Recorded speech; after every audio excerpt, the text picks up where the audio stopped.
மக்களே, இது தேர்தல் திருவிழா. 25 வருஷத்துக்கு அப்புறம் தியேட்டருக்கு போன தலைவர் ஒருத்தர் படத்தை பார்த்து கண்கலங்கி இருக்காரு. அவர் என்ன நினைச்சு கண்கலங்கினாரு அப்படின்னு சோசியல் மீடியாஸ்ல ஆளாளுக்கு ஒரு கருத்து சொல்லி இருக்க, பாஜகவை பருந்து கூட ஒப்பிட்டு எம்பி ஒருத்தர் பேச, அதை மறுத்திருக்கிற பாஜக மூத்த தலைவர் ஒருத்தர் வித்தியாசமான விளக்கத்தை கொடுத்திருக்காங்க. ஒன்றிய பட்ஜெட்டை கிண்டல் பண்ற மாதிரி பொதுமக்களுக்கு ஒரு கட்சி முட்டையை விநியோகிக்க, இன்னொரு கட்சி கூட்டத்துக்கு வந்த பெண்கள் வாழைக்காயையும் கரும்பையும் எடுத்துக்கிட்டு போயிருக்காங்க. அது மட்டும் இல்லாம முக்கியமான அரசியல் கட்சியில ஏற்பட்ட செங்குத்தான பிளவு அப்படின்னு ஏராளமான சுவாரஸ்யமான தகவல்களை இன்னைக்கு தேர்தல் திருவிழால நாம பார்க்க போறோம். படையை நடத்தி போற தளபதி களத்தில் நின்று செஞ்சாதானே, போர் செஞ்சாதானே படைக்கு வலிமை இருக்கும். யார் யார் எந்த தொகுதியில் போட்டிடுறாங்கன்னு மொத்தமாக அறிவிச்சிருவோம். அதில் நான் போட்டியிடுற தொகுதியும் உங்களுக்கு தெரிய வந்துடும். கட்டாயமாக திமுக கூட்டணியில் தான் காங்கிரஸ் இருக்கும். இந்த கூட்டணியில் எந்த பாதிப்பும் ஏற்படாது. இன்றைக்கு யாரோ திரைப்படத்தில் நடித்துவிட்டு எம்ஜிஆரை போய் கனவு கண்டார். ஒருபோதும் ஒளிஞ்சு ஒளிஞ்சு வரும் பருந்து, அந்த பருந்து ஒன்றிய பாஜக, எலி தவளை எல்லாம் கூட இணைந்திருக்கின்ற கட்சிகள். பருந்து மனப்பான்மை இல்ல, பரந்த மனப்பான்மையோடு நாங்கள் கூட்டணி அமைத்திருக்கிறோம். இன்னைக்கு தேர்தல் பரபரப்புக்கு மத்தியில எம்ஜிஆர் நடிச்ச இதயக்கினி படத்தை சென்னை எக்மோர்ல இருக்கிற ஆல்பர்ட் தியேட்டர்ல பார்த்திருக்காரு அதிமுகவோட பொதுச் செயலாளர் எடப்பாடி பழனிசாமி. திரையில எம்ஜிஆரை பார்த்ததும் எடப்பாடி கண் கலங்கினது ஒரு புறம்னா, அவர் கண் கலங்கினதுக்கு விதவிதமான காரணத்தை கண்டுபிடிச்சு கலாய்ச்சிட்டு இருக்காங்க நெட்டிசன்கள்.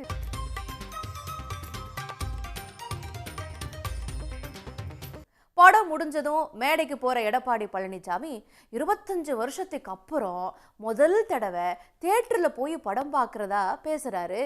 அது மட்டும் இல்ல, இன்னைக்கு யாராரோ எம்ஜிஆர் மாதிரி ஆகணும்னு கனவு காண்றதாவும் தாவேகா தலைவர் விஜய மறைமுகமா விமர்சிச்சிருக்காரு. சொல்லாமல் சினிமாவிலும் சரி அரசியலும் சரி யாரும் நினைத்திருக்க முடியாது.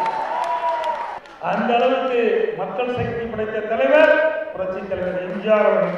புரட்சி தலைவர் எம்ஜிஆர் பெயரை சொல்வதெல்லாம் எம்ஜிஆர் ஆகிவிட முடியாது. எம்ஜிஆருக்கு நிகர் எம்ஜிஆர் அவர்கள். இன்றைக்கு யாரோ திரைப்படத்தில் நடித்துவிட்டு எம்ஜிஆரை போய் கனவு கண்டார். ஒருபோதும் வைத்திலிங்கம், ஜேசிடி பிரபாகரன் மாதிரி நெருங்கின ஆதரவாளர்கள்லாம் மற்ற கட்சிகளுக்கு போனதால என்ன பண்றதுன்னு தெரியாம ஓ பன்னீர்செல்வம் தவிச்சிட்டு இருக்க, அந்த தவிப்பு அதிகரிக்கிற மாதிரி அதிமுக உரிமை மீட்பு கழகத்துல ஒரு செங்குத்தான பிளவு ஏற்பட்டிருக்கு. ஓ பன்னீர்செல்வத்தோட அரசியல் ஆலோசகரா இருந்துட்டு இருந்த பன்ருட்டி ராமச்சந்திரன் எம்ஜிஆர் அண்ணா திமுக அப்படிங்கிற பேர்ல ஒரு கட்சியை பதிவு பண்ணியிருக்காரு. வர்ற 19ஆம் தேதி கட்சியை அதிகாரப்பூர்வமா தொடங்குறதாவும் அவர் திட்டம் போட்டிருக்காரு. அந்த கட்சிக்கு வலு சேர்க்கிற விதமா அதிமுக உரிமை மீட்பு கழகத்துல காஞ்சிபுரம் மாவட்ட நிர்வாகிகள்லாம் கூண்டோட விலகி இருக்காங்க.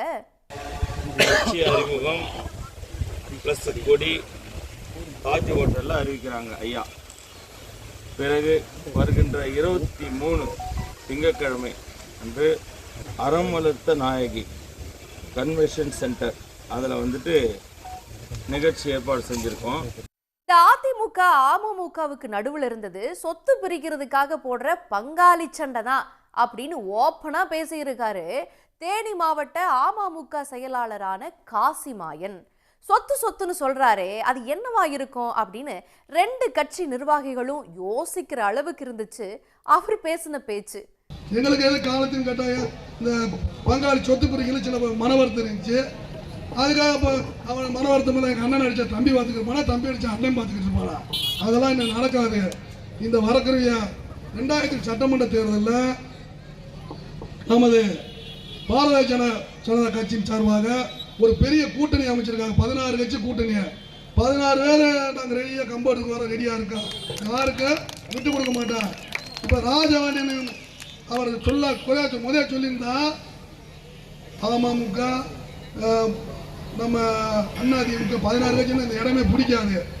பூரா பூரா கட்சிக்காரத்துக்கு முடிக்கிற வரைக்கும் போக மாட்டாங்க. அதிமுக பாஜக கூட்டணி எப்படி இருக்கும் அப்படின்னு இந்த எலி தவளை பருந்த வச்சு ஒரு கதையா விளக்கி இருக்காங்க திமுகவோட எம்பி ஒருத்தங்க. அப்படி என்ன குட்டி கதை சொல்லி இருப்பாங்க? இப்ப யாரை நான் சொல்லுகிறேன் என்பது உங்களுக்கு மிக நன்றாக தெரியும். அவர்களோடு சேர்ந்துதான் அதிமுக கூட்டணி வைத்திருக்கின்றது. கூட்டணி எப்படி? அதுவும் எலியும் தவளையும் போல கூட்டணி தான். எலியும் தவளையும் ஒண்ணுக்கொன்னு எப்பவுமே சேர மாட்டாங்க. ஆனா தேர்தலுக்காக தமிழ்நாட்டு மக்களை ஏமாற்றுவதற்காக இந்த ஒரு நாள் ஒரு ஊர்ல எலியும் தவளையும் நம்ம 2 பேரும் நண்பர்களா இருப்போம். ஒரு வருஷத்துக்கு சரி இருந்துக்கலாம். நம்ம நண்பர்கள்ங்கிறத ஊர்க்காரவங்க எப்படி நம்புவாங்க?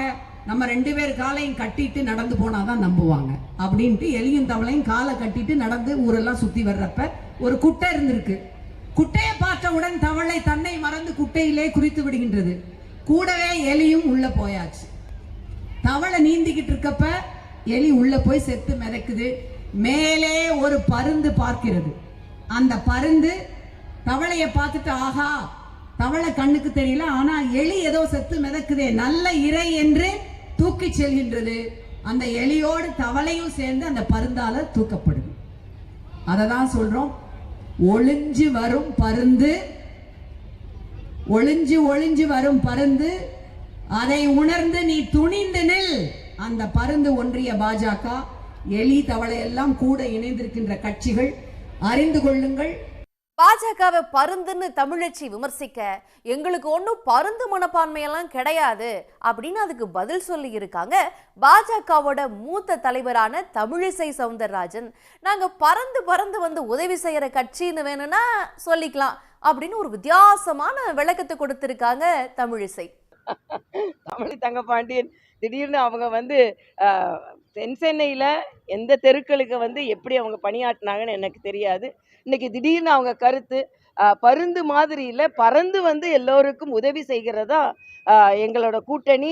நான் கேட்குறேன், இன்னைக்கு நாங்கள் எல்லாரும் மரியாதைக்குரிய பாரத பிரதமர் வந்து எல்லாரும் கையை பிடித்து உயர்த்தி நிச்சயமாக ஒரு பரந்த மனப்பான்மையோட, பருந்து மனப்பான்மை இல்லை, பரந்த மனப்பான்மையோடு நாங்கள் கூட்டணி அமைத்து இருக்கிறோம். இன்னைக்கு தேர்தல் தேதியை இன்னும் அறிவிக்கல, அதுக்குள்ள வித்தியாசமான பரப்புரைகளை அரசியல் கட்சிகள்லாம் தொடங்கிட்டாங்க. சென்ட்ரல் கவர்மெண்டோட பட்ஜெட்ல தமிழ்நாட்டுக்கு ஒண்ணுமே பண்ணலையே அப்படின்னு திமுக தொடர்ந்து குற்றம் சாட்டிட்டு இருக்கக்கூடிய நிலையில தான் அதை எல்லாருக்கும் புரிய வைக்கணும்ல. அதுக்காக திருமங்கலத்துக்கு பக்கத்தில் இருக்கக்கூடிய கள்ளிக்குடியில திமுக நிர்வாகிகள்லாம் ஒரு வித்தியாசமான நடைமுறையை செய்யறாங்க. என்ன பண்றாங்கன்னா, முட்டையை எல்லாத்துக்கும் விநியோகம் பண்ணி நூதனமா ஒரு கம்பெயின் பண்ணியிருக்காங்க. நிதிய மூட்டை 200 ரூபாய் 100 ரூபாய் 500 ரூபாய் வரிய மூட்டை நம்மகிட்ட வாங்கிட்டாங்க. திரும்ப 500 ரூபாய் வரி வாங்கிட்டு நம்ம ஊர்ல எந்த நீங்களே வெறும் பொங்கல் மூட்டை வச்சுட்டு போனோம்னு ஏத்துக்கிறீங்களா? தமிழ்நாட்டுக்கு எந்த நீதியும் தரதில்லை, நமக்கு முட்டை தான் கொடுத்துருக்காங்க. அதை சிம்பாலிக்கா சொல்றதுக்கு தான், அதை தெரியப்படுத்துறதுக்கு தான், மக்களுக்கு தெரியப்படுத்துறதுக்கு தான் இந்த முட்டையை கொடுக்குறோம். வரப்போற சட்டமன்ற தேர்தலில் 2026 சட்டமன்ற தேர்தலில் நமக்கு முட்டை கொடுத்த அதிமுக பாஜக கூட்டணிக்கு 234 தொகுதியிலையும் நம்ம முட்டை தான் கொடுக்கணும். திமுக கூட்டணி எல்லாம் கட்டுக்கோப்பா இருக்கு, அதே கட்டுக்கோப்போட தேர்தலையும் சந்திக்கும் அப்படின்னு நம்பிக்கையா பேசியிருக்காரு விசிக தலைவர் திருமாவளவன். திமுக கூட்டணியில காங்கிரஸ் நீடிக்கும் அப்படிங்கிறதுல எந்த சந்தேகமும் வேண்டாம் அப்படின்னு திட்டவட்டமா தெரிவிச்சிருக்காரு. காங்கிரஸ் கூட்டணியில் தான் இருக்கும், அதில் எந்த சந்தேகமும் தேவையில்லை. திரு வேணுகோபால் அவர்கள் கூட நேற்று செய்தியாளர்களை சந்திக்கிற போது காங்கிரஸ் திமுக கூட்டணியில் தான் உள்ளது, அதில் குழப்பமில்லை என்ற கருத்தை அழுத்தமாக கூறியிருக்கிறார்.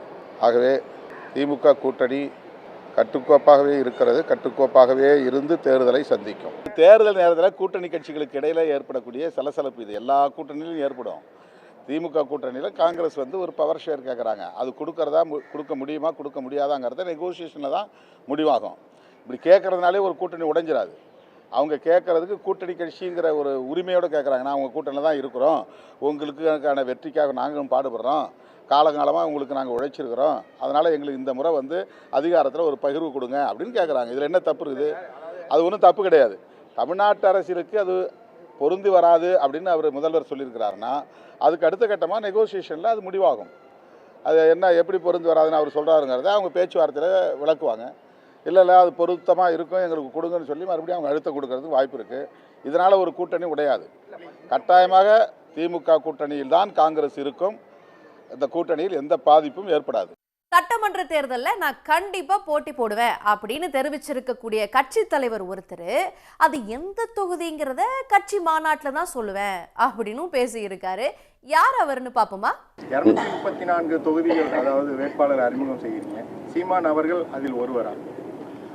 ஆமாம், அப்புறம் படையை நடத்தி போகிற தளபதி அப்புறம் களத்தில் நின்று செஞ்சால் தானே, போர் செஞ்சால் தானே படைக்கு வலிமை இருக்கும்.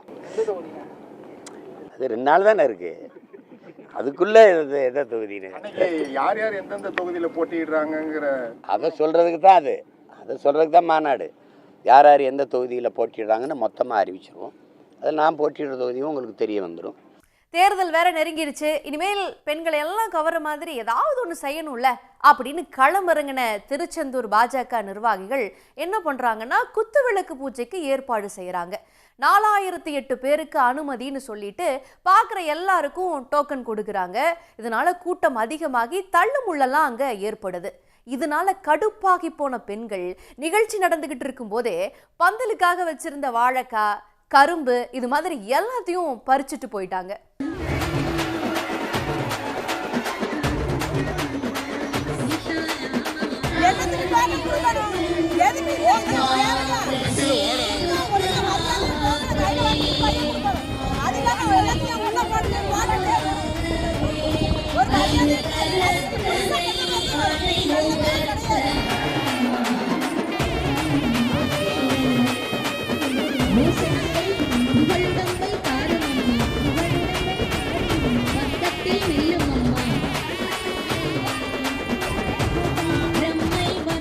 இது மாதிரி இன்னும் நிறைய சுவாரஸ்யமான அரசியல் கண்டென்ட்களோட உங்களை தினமும் வந்து தேர்தல் திருவிழால சந்திக்கிறோம்.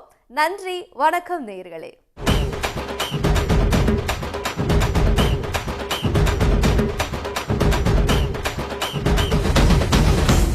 உடனுக்குடன் செய்திகளை தெரிந்து கொள்ள சன் நியூஸ் பெல் ஐகானை கிளிக் பண்ணுங்க.